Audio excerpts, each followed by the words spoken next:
Kendra, since you're here, I think you get to go first. Yay. Come on up and tell us something about yourself. What would you guys like to know? So let's see, you live in Three Rivers now? I do. Yeah? Yeah, how long? How long? I think we've lived here for about 8 years. Wow, okay, Yeah. good. That's why your face is so familiar. It can be. Yeah. How long have you been with American Ambulance? I've been with American Ambulance for about since 2016 or 17. 2017. So that's about almost 8 years.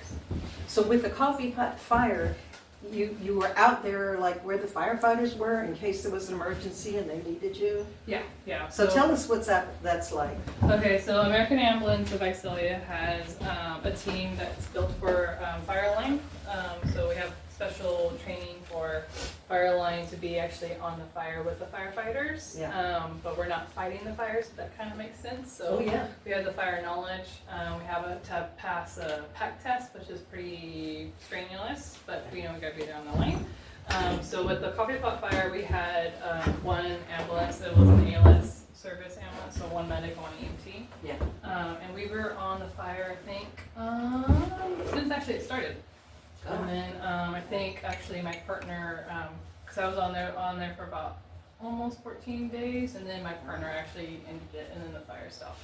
Well, for 14 days, do you get to come back in that time period, or are you camping out there? We're camping out there, so we're kind of like, we're on the line until, so we do portal to portal, so when we get called to a fire, we clock in and we go to the fire, and then we stay there until we are basically demoted.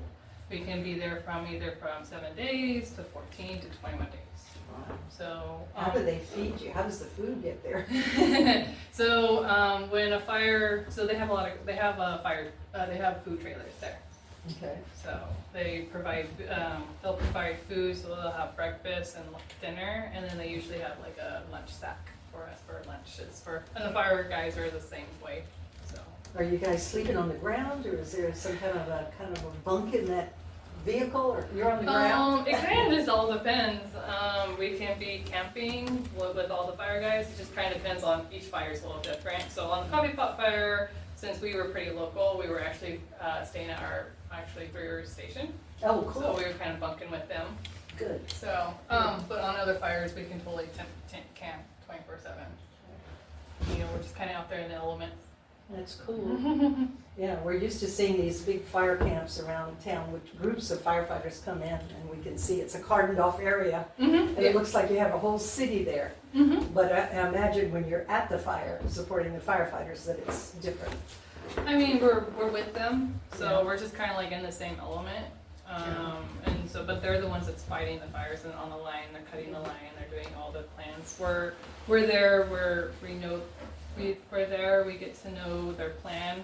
We have different teams that we have to kind of like watch and stuff, and we have different staging areas. So when we're at the staging areas, we know where they're going, where they're not going, and if something medically happens, then we have a plan already in place. Did anything happen on the coffee pot fire, or any fire that you've helped with, where somebody was injured and you had to, or they were worried about a firefighter and you had to help? Not Not yet. Not on this fire. Okay. No. On other fires, there's been, but it's just mostly like kind of heat exhaustions or twist ankles, something Yeah. kind of simple. Oh, They're simple. pretty good. They're pretty good. Sounds awful. All right. So why did you choose to do this? What made you get into being an emergency medical person?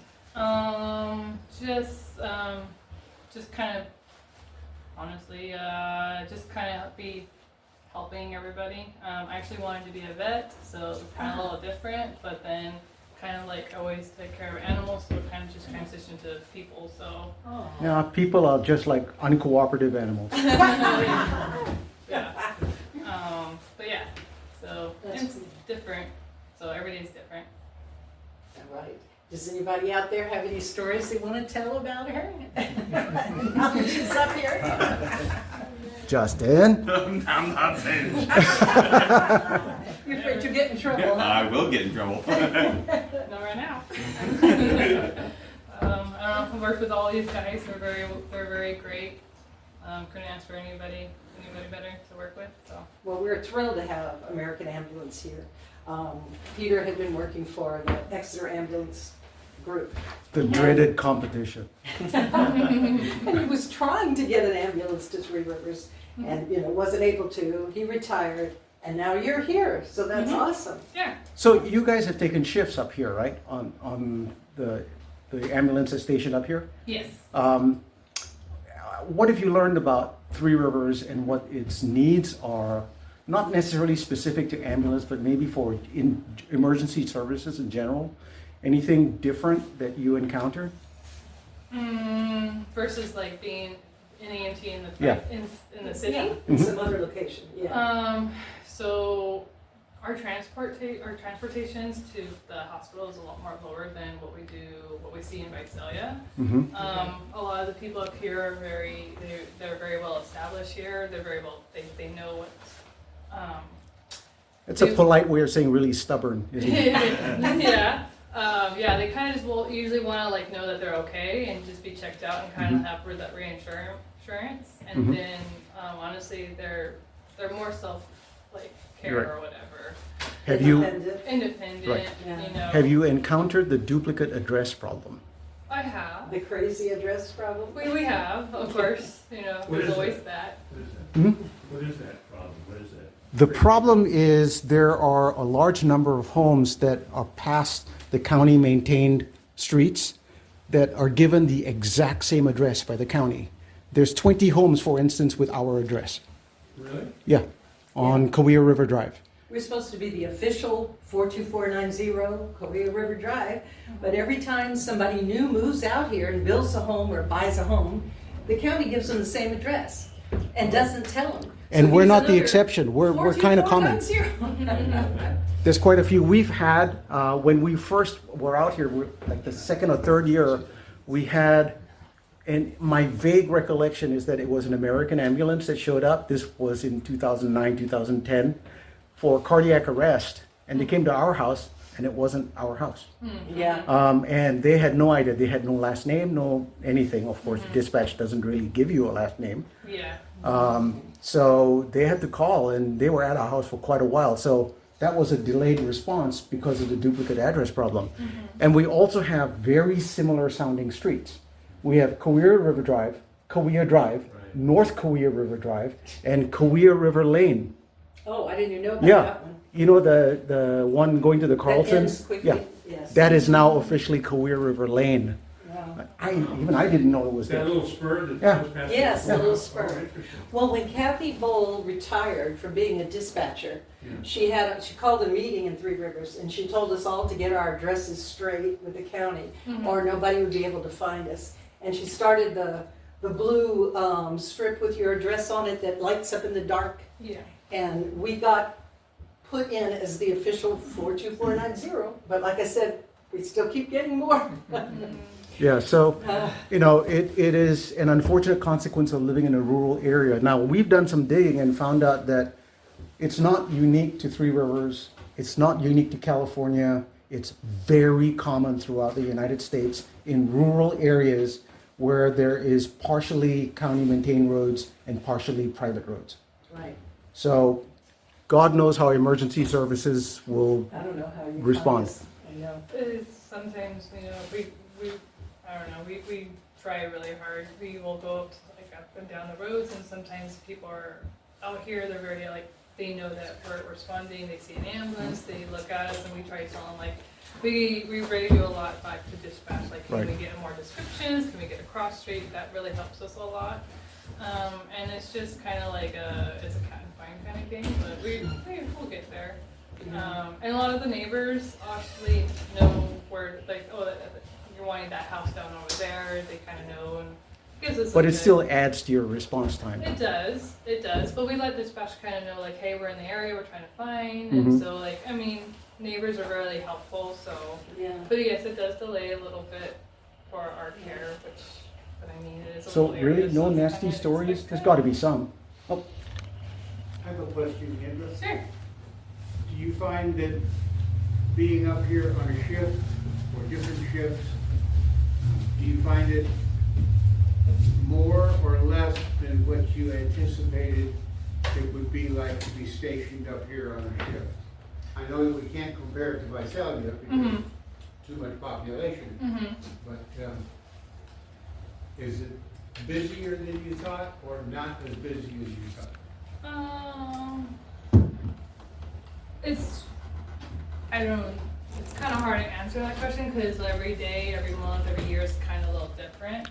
I kind of expect it to be a little bit slower, but also kind of like the tourist seasons and like the summers and like, you know, when you have more traffic here and there, you know, it is more expected to get more calls. And we're all, us employees here at Three Rivers that worked at the station, we're more aware of the high flow traffic during the season, so it is a little bit more than I guess maybe, but it's not too bad. And do you find a difference in the way that you react to people? Because you undoubtedly get almost more calls in the high season from the tourists coming through than maybe locals. Mm-hmm. Because usually when the tourists start coming through, the locals are hiding in the house anyway. Mm-hmm. But, do you find that it's, what, I don't know if you know a percentage on it, but is it pretty busy tourist, foreign tourist versus local? So are we running more on tourists or are we running on more local? Is that more of your question? I want to say it's pretty much across the board. A lot of the residents will call, and some it's Airbnb, and some it's not Airbnb. So it's honestly not any more than the tourist people. At least from my experience on my calls, I don't know what. I would say, of course, the high population, or when the population grows in the city, we're running more calls in the city, plus the park is open to a substantial number of people. So we 50-50 on that. We're also 5 to 10 hour turnaround times on some of these calls, depending on where we end up and how long it takes us to get to that person. In the wintertime, it's obviously the majority of our calls are here in town. But yeah, I'd say it's about 50-50 in the summer, and it leans more 70-30 in the wintertime towards to stay in the city. What about water rescues, people that fall in the river and that kind of thing? Do you have to help with that? We don't have to help with that. We just kind of stand by.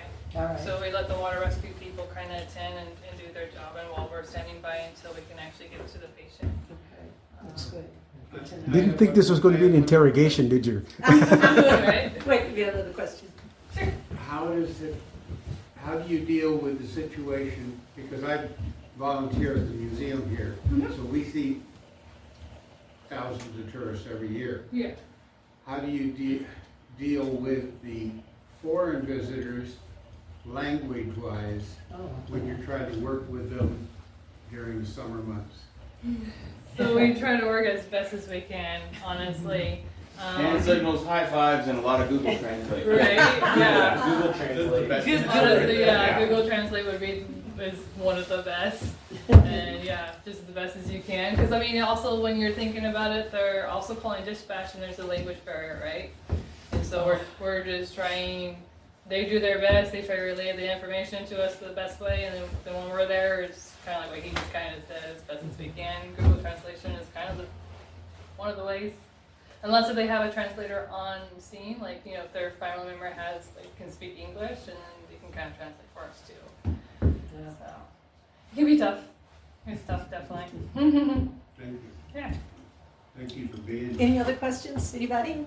Yeah, I have a couple more. I may have missed it. You were coming back down sometimes at night and staying at one of the stations or something like that? That was during like the fire line? So that was during like the coffee pot fire? Hot fire? Yeah. Some nights, did you stay up there? No. So Okay. I was on, so every fire is kind of slightly different, but on the coffee pot fire, we were on the day shift, so we were there like from 8 to like 6 o'clock, Uh-huh. and then we came off the line. And then either if there was a night shift, then, of course, then they would provide care for the fire guys, if there was a fire shift on Oh, so scene. you were up and down every day? Yep. So were you going through the Craig Ranch, or were you taking that road off of Mineral King? We were going on, I was on Mineral King. Yeah, that's a steep road. Yeah, with the temporary bridge. Yeah. And then he was on the fire with me on the coffee pot Yeah. fire. Yeah, So, exciting stuff. yeah. Wow, and those fire lines, I remember looking at the maps, looked like they were pretty much right on the ridge line, or very adjacent to it, so. Yeah. When you were up there, that's where you were. Yeah. Yeah, so we were on the Mineral King lookout point, the ranger point. I don't know if you kind of, Yeah. yeah, so that's where we were at. It was kind of like where a lot of the activity was at. Oh, okay. So, where it kind of started jumping a little bit, then we had to move down a little bit, but that's like, the safety precautions and stuff Yeah. like that. But yeah, Yeah, Well, what I say, I'll, speak for everybody, we sure appreciate having you guys here. definitely, I mean. Here, here. Stay, oh, you don't get to sit yet. Oh, yeah, that's But right. You're Come on. right, we see that smoke, and we know something's happening, and the only way we can relax is because we know you guys are there. So we're praying for you, rooting for you, hoping you're okay. In years past, I know locals have tried to bring food to the firefighters, but we got told to do that less and less because you've got your own food service. But people would make homemade brownies and stuff and bring them to the camp and hope you could eat them. But Yes. we've told people to kind of stop doing that because there is a full, service. Yes, and they were plain brownies, we were playing around. not the And- special brownies. When you guys left this last fire, there was leftover food because, the people providing food didn't know exactly when it was going to end, like you guys didn't either, right? And so they came to the Three Rivers Arts Center on one of those pantry days or produce days and brought us food from the All fire. those snacks, you guys got. Yeah, I was like, Yeah. oh my goodness. So that was appreciated too. Very healthy up there. As long as we know you don't need it, it's extra, we'll enjoy it. Okay, so hold on a second, we've got some things for you if I didn't. If we didn't leave it at home, we have No, something didn't for leave you. it at home. Over here. Yeah. Okay. A couple of things. Now, one thing you're supposed to have that I don't have tonight, but you will get, is the Gateway Restaurant has been giving a gift certificate to the honorees every year for quite a while now. So you have a gift certificate coming up, and so does Jonathan. I just have to pick them up and get them to you. Oh, no problem. So I'll bring it to American Ambulance in town, and I can bring it to the Tulare County Station. Yep, okay. All right, let's see, which one is which? All right. So here is the Board of Supervisors Certificate of Recognition for Kendra. Thank you for your service as an EMT with American Ambulance of Visalia. So that's the first thing. And every year we have a different artist in town, basically volunteers to help create an original piece of art. So this one has your name and your story on the back. Oh, thank you. And what he did was, Peter was Okay. saying this is It's a 1917 ambulance, U.S. Army, but look at what is written on it. This is America. It says American. Oh, yeah. It's American. Very cool. So Very cool. What, World War I or after or whatever? Yeah. It's World War One. Yeah, World War I. Isn't that neat? Yeah, it's So, pretty. um, Love it. This is David. That's why we had to have someone Ramirez. from American. Good work. Yeah, and so they each decide what they're gonna do, and he Uh-huh. decided to make a painting, so. There That's you very go, that's thoughtful. for you. Thank you so much. All right, All right. and like I said, the gift certificate's coming. Sure. I'll get it to you. Thank you, Kendra. Thank you so much. Thank you, Kendra. All right, Chief, are you gonna talk about Jonathan? Yeah, well, he's not here. Thank you for having us, we really appreciate it. I've got a couple of things, so it means I'm not gonna look at them, I'm just gonna talk. Being part of the Hot Dog Festival up here is so cool. When you talk about translation, there was a group that came in from Norway about 3 years ago, and they started talking to me, and I'm, yeah, I know what you're saying, and I said, oh man, Norway. They said they were from Oslo. I got Oslo, and I got Ya. And ends up, we start talking about Aha, the band, big 80s. Oh. Take On Aha. Me. Oh. And so my niece and my daughter and I go see them whenever they're somewhere close. And so we start talking about that. Morgan Hargett, yeah. And I thought, man, okay, I've bridged the gap here. Pretty funny. On the hot dog festival here. Jonathan is a great guy. He's having some problems with his back right now. He's going in for a procedure today. Most people would be out of work for an extended period of time. He is not. I'm sure he'll be back on Monday. Jonathan, I can only imagine him as a kid. I know what he wanted to be. He wanted to be in charge. He is one of those guys. He's been a firefighter for about 25 years. Was an EMT2 back in the day with Tulare County. Was a paramedic, went to paramedic school. Has been a captain with us for a long time. He does so much. He is one of those things when you come in the door as a rookie, you want to work hard, you want to tell the truth, you want to have a passion for the job. You bring those three things to our line of work, EMS, public safety, and you can do a pretty good job. You got a pretty good shot at success. So Jonathan's got all this experience, all this passion, all this pre-hospital care experience, and he's a type A. He sleeps probably like Will Ferrell and Elf. He gets a quick 45 minutes on the couch, and then he's ready to go. He is a plan section chief on a type 1 federal team. And our incident management team, we have a type 3, which we have a lot of people involved in. O'Brien's part of that team. We've developed our type 3 incident management team here post-flood, and we've been building that so we can handle disasters or any type of large-scale incidents until they hit type 1 complexity. So Jonathan's part of that. His logistics on this fire saved lives, saved acreage, saved a lot of us. And when I'm up here, you know, it's so funny. We've had, not funny, it's ironic, but we've had the KMP, we've had the SQF, we've had the Cedar Fire, we've had Yes. the Pier Fire. It's just, and it seems like it's all when I got promoted to chief. So I can't wait to retire. Those incidents should go away. But the work that he's done throughout these incidents, tirelessly, you know, normally like on a strike team, as we're talking about deployment, you're gone for 14 days. Then they catch you off, they replace you. You can extend up to 21 days. Normally you have to pull the bridle back on Jonathan at 21 days because he's still ready to go. And he is so organized. Some of the things that, you know, he's a captain.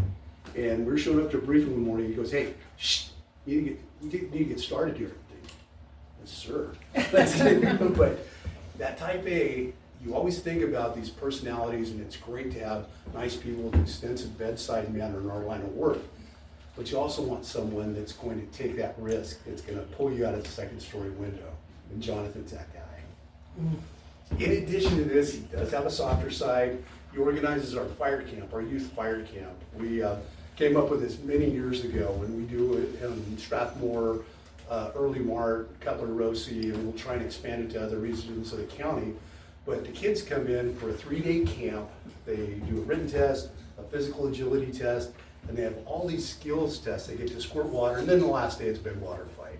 He does so much to organize those for our department. And you look at it, he's a tough guy, he's a great guy, but he's a kid at heart. So he can still relate to everybody. So he's just a great guy. He really apologized for not being here tonight.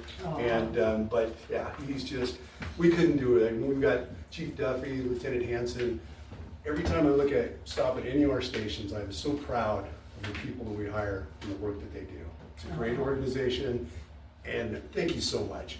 Love the community of Three Rivers. We love you guys. It's so, yeah, thank you so And much. we're so happy to have more than one fire station and everybody's participating. Absolutely. Right, We like that everybody too. working together. Yeah. You know, you got the. And one thing, if and when he's back and his back isn't troubling him, if it's in time, let him know about the bathtub race. The kids can participate.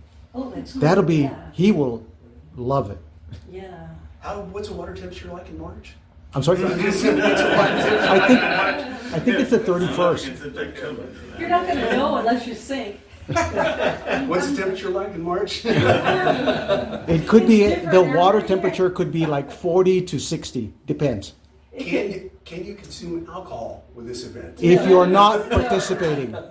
We have to put that in the No, rules. you can be a spectator or a cheerleader and consume all the alcohol you want. Okay. That's But not perfectly fine. participating. I only need it to get in the water. What's my boat say? You have to make this thing float, and you have to make something to steer it, pull it, something, get it across the lake. And then we've designated a couple of balloons that are yours, and you've got to cut them off the line without busting the balloons and get them all the way back in. Yeah. What do you think about that, Hanson?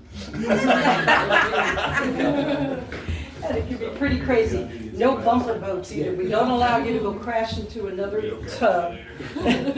But And you got this. if your boat starts to fall apart while you're racing, you have to go pick up the pieces, because we're not cleaning up that lake when you're done. So you're gonna do it. So if you made a shoddy job of your boat and it starts to fall off, you've gotta go get it before you go any further. So yeah, it's You're a happy lot the of water's fun. 40 to 60 degrees.